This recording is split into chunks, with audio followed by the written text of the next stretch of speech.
there will be a day where every one of us evolves out of the dream of suffering.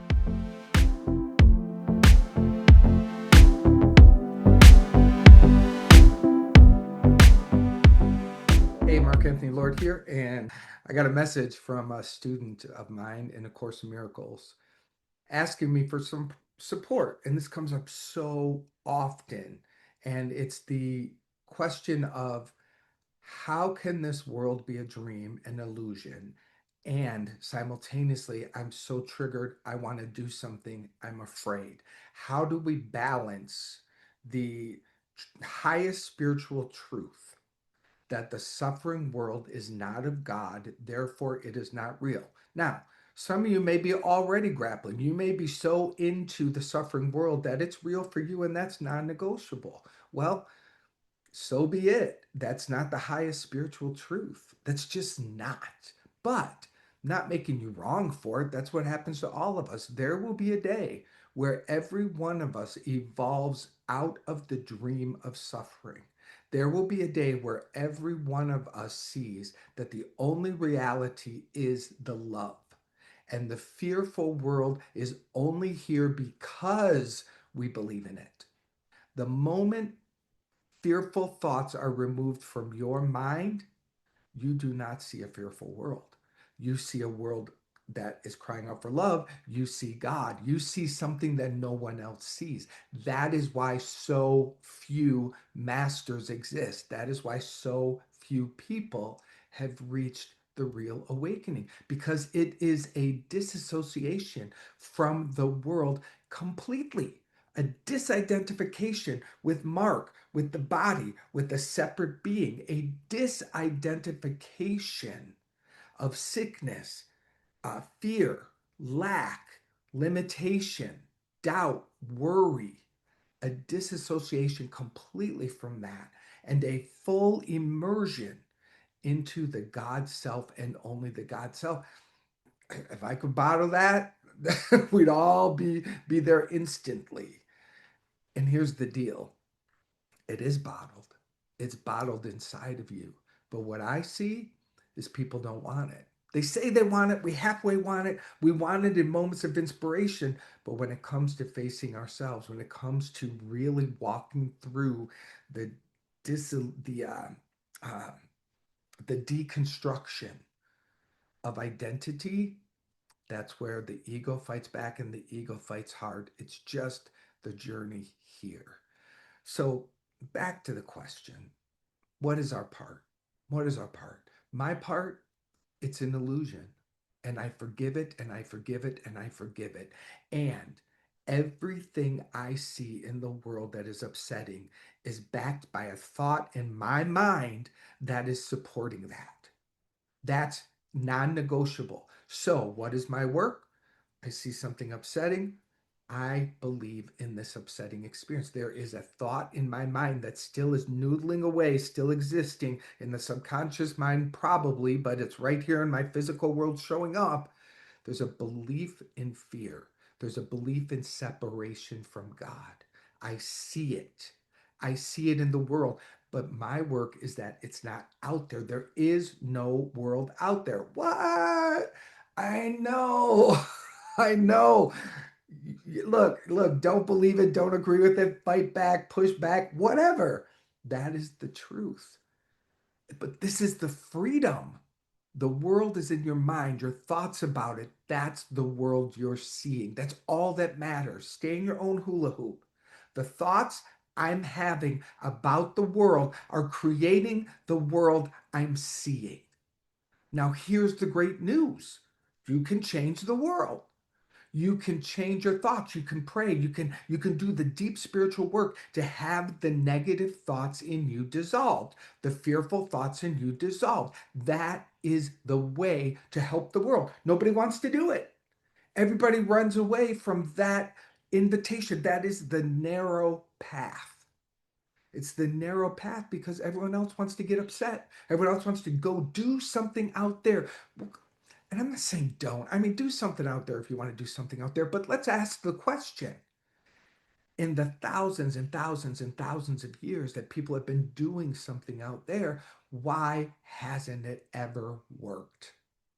Why are we continuing to see recycled patterns of us versus them, war and peace, poverty and abundance, all of this drama and pain, suppression and repression and control and misunderstandings about God, and people using the Bible to attack and to hate and to push away? Why hasn't that changed? How many more marches out there do we have to have when it will finally click in? I'm, think about that. The reason I'm saying this is the change happens in you. It won't change. The world won't change for you until you change about the world, period. Period. And this is the deep, that's why I think spiritual work, forgiveness, deep meditation, and commitment to the healing of your mind is the best fucking thing you can do today. You want to heal the world? Do that. You want to stop rape and incest and all the horrible things happening to children and people? Heal your mind. You want to make the biggest impact on the world that is lasting? Work within yourself. There is only that perfect connection. But again, people don't want to believe that. They don't want to see that. They don't want to give that a week of their attention. What? Try it. 7 days. 7 days. Everything in the world is happening in my mind. Everything I see is a reflection of a false belief and fear in my mind. Let me pray this thought away. Let me ask the Holy Spirit how this can be healed. Let this be forgiven. Let this be forgiven. Let this be forgiven in me. I think I see something out there that is negative, but I'm seeing through a negative thought and projecting that onto the world. That's how it's actually working. Show me this. Show me this. This is spiritual law. This is where the change happens. So anything you do in the world will only continue the drama if if it is done out there. If it is done from the healing of your mind, then it will have an impact of positivity. If it is done from the purification of your heart, it will have a transformation. It's all in your mind. And if the fight keeps happening out there, then it won't ever end. And look, here's the deal. Here's the deal. Let's look at my friend Jesus, who I used to hate, and now I hold so dear and near, like it's just best buddies in my heart. This guy saw it as an illusion. Why do you think he could say to someone, "Pick up your mat and walk," and someone who's crippled is suddenly walking? Because the sickness was an illusion to him. Why could he make a blind man see? Because blindness was an illusion. It was not of God. It was not this person's permanent sentence. And his mind was so certain, so convicted in what is true about this being that that truth came through. Everything that was done, the multiplying of the loaves and fishes, he was activating the God principles of health, wholeness, abundance from within himself. He was not seduced by the lie, and his impact was phenomenal. It was phenomenal. This is exactly what we are here to do. You can raise the sick, heal the sick. You can raise the dead. You can multiply goodness and supply where there appears to be none. These principles are in you.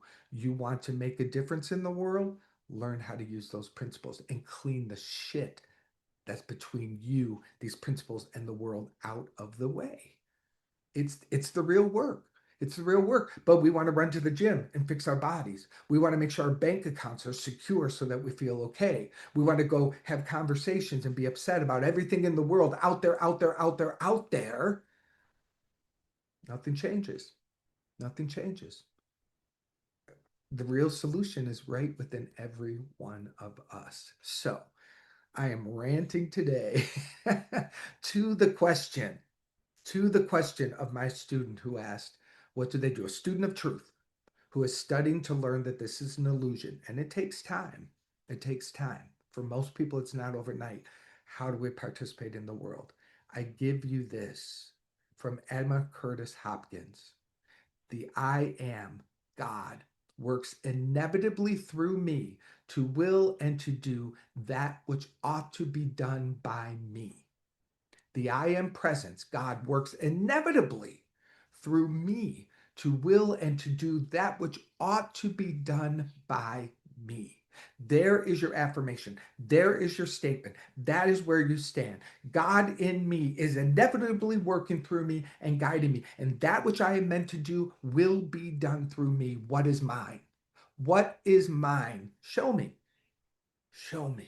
This is where you move from, and that's all that matters. It is not yours to get upset about 1,000 things in the world that you're never going to do anything about because you don't have the capacity. The train's left the station. It's already in full-blown motion. You don't have the ability to stop an ocean. So what is mine? What is mine? And realize that when you commit to that, you are contributing to stopping the ocean of fear in ways that are phenomenal.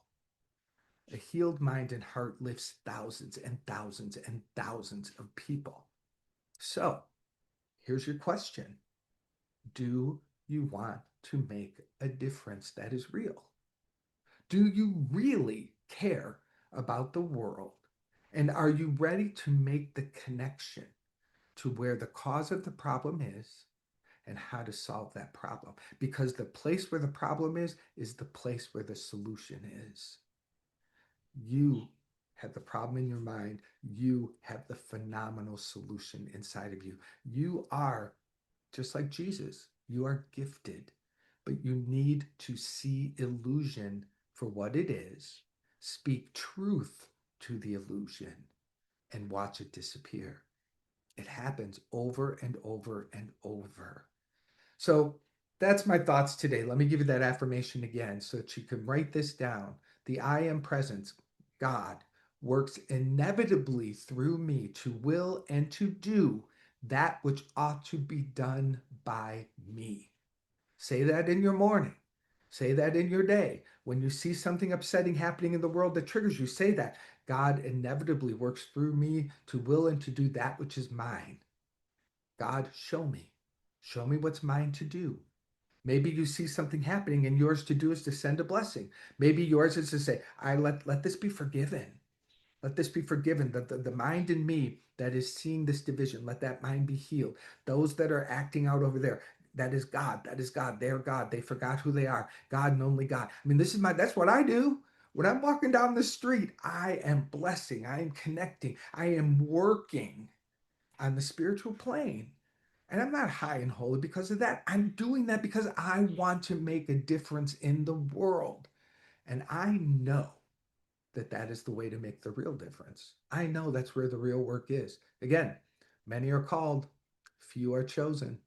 Let's say that differently. Many are called, few choose because it's so different. It's so different, but it's you. And you're going to choose it one day. You are. You're going to choose it one day. I say, let today be the day. Share your thoughts. Let me know if you want to work with me. I do counseling, I do spiritual healing sessions.